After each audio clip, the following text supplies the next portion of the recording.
Pozdrav svima! Danas video o kompostiranju. Ostanite do kraja videa. Kompostiranje je prirodan proces razlaganja organskog materijala, namijenjen ekološkoj preradi domaćeg đubriva s visokim udjelom humusa. Kompostiranje je zapravo proces reciklaže organskog, odnosno biootpada, kojima se dobiva ekološki najprihvatljivije organsko gnojivo, odnosno kompost.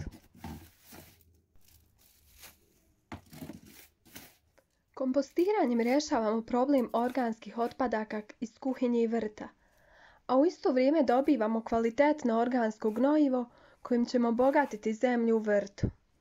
Tako obogaćena zemlja moćno će ojačati biljke koje će zbog toga biti otpornije na štetnike i bolesti. Hrana uzgojena bez upotrebe hemijskih sredstava ima bolju kakvoću i nema štetnih uticaja na zdravlje ljudi.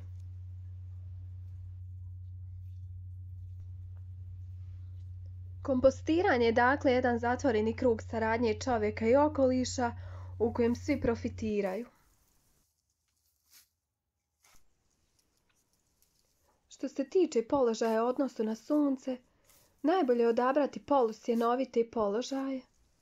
Toplina sunca će ubrzati proces razgradnje. Međutim, previše sunca i topline mogu isušiti kompost, te je potrebno povremeno zalivanje.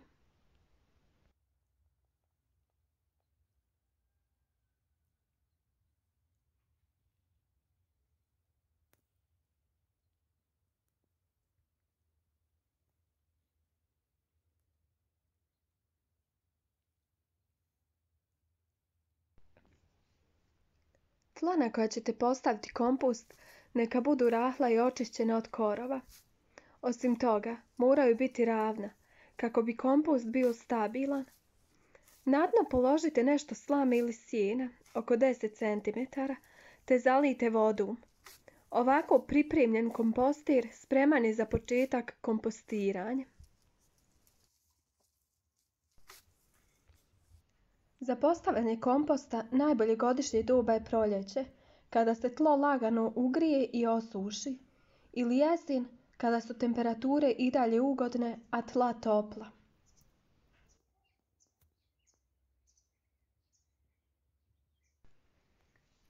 Organske otpadke počnite slagati na tla u vrtu i ne na betonsku podlogu. Na dno položite nešto grublji materijal, poput grana ili debljih komada drveta, koje razrežete na od 10 do 15 cm velike dijelove. Nastavite s polaganjem sve sitnijeg materijala. Taj sloj će omogućiti bolje kruženje zraka i bolji protok vode.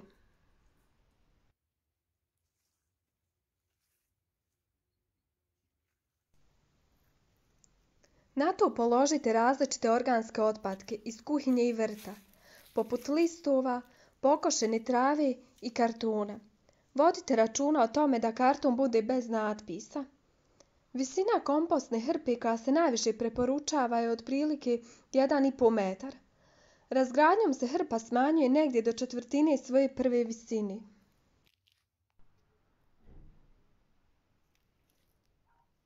Materijali koji spadaju u kompost jesu trava, korov koji nema sjemena, dijelovi biljaka koji se ne mogu iskoristiti, ostaci od povrća i voća, suho lišće, osim lišća od oraha i granje, kora drveta, iglice četinara, uvelo cvijeće, piljevina, slama, sjeno, strugotine, talog čaja i kafe, ljuske jajeta, papir, karton, ambalaža od jaja, novine.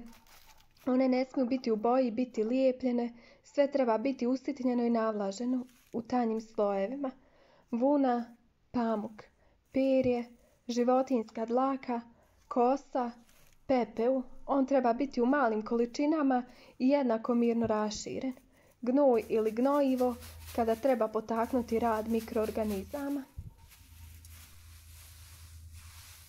Šta ne ide u kompost? Trajni korov, osjemenjeni korovi, biljke tretirane pesticidima, pazite na primjer kod ruža, otpaci koji sadrže boje i druge kemikalije, lakirano drvo, lijekovi, časopisi u boji i sl. Otpaci onečišćeni naftom i benzinom, anorganski materijali, guma, plastika, kamen, staklo, stiropor, sintetika i sl. Te masti i ulja.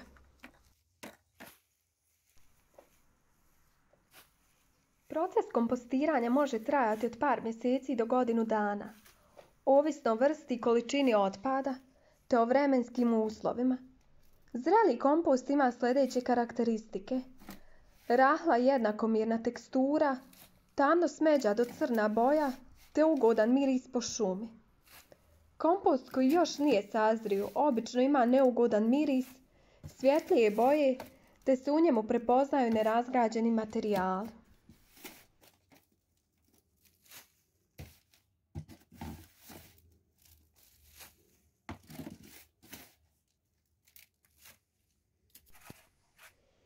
Toliko za ovaj put. Ako vam se video svidio, pretplatite se na kanal i ostavite komentar o vašem načinu kompostiranja.